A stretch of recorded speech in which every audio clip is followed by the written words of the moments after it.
I want to get into a question that I know is a popular one. It was almost the basis of me calling you up and saying, "Hey, Grant, when are you available to come on the show?" Because there's a question that pops up, and I see it almost weekly, and it's regarding buyer feedback after showings. So lots of questions around this. So, does sharing feedback with listing agents open agents or their clients up to legal risk?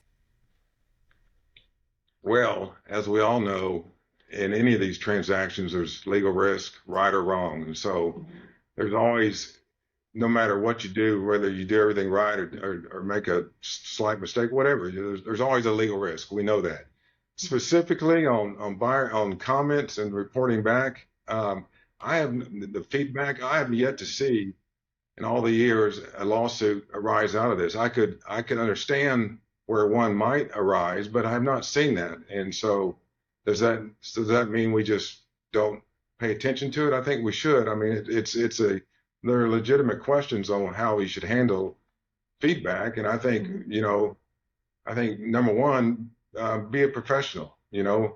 Remember you're a professional, and so in providing this feedback, you have to be calculated and sensitive to the other side of the transaction. Look, everybody knows. I just went through a sale of a house or a property.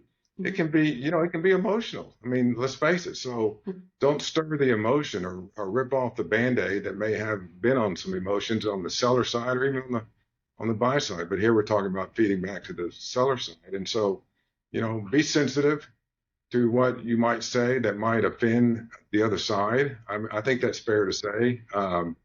You might, or you probably should, if you're going to provide detailed comments to the listing side, you might get your consent from your own client. Remember, you have a client as the buyer's agent and a Mhm. fiduciary, so you may, there should be a discussion about what you might tell the listing agent if it's more than some general, basic, harmless comment. And Mhm. so again, remember your role, remember you're a professional, talk to your client, make sure they understand what you may or may not say back to the listing agent if it's something detailed or personal that you're providing. And at the end of the day, don't burn any bridges with the seller side. I mean, don't trash the property, don't blow it up, and don't do something that might burn the bridge with the listing side after Mhm. your buyer says, I don't like the property. Then 4 houses later, they say, well, you know what? I actually, that now that first house is actually looking pretty good. Maybe we should go back and try to, buy it. And meanwhile, you just blew it up, with your comments when the listing agent. So Yeah. there you have it.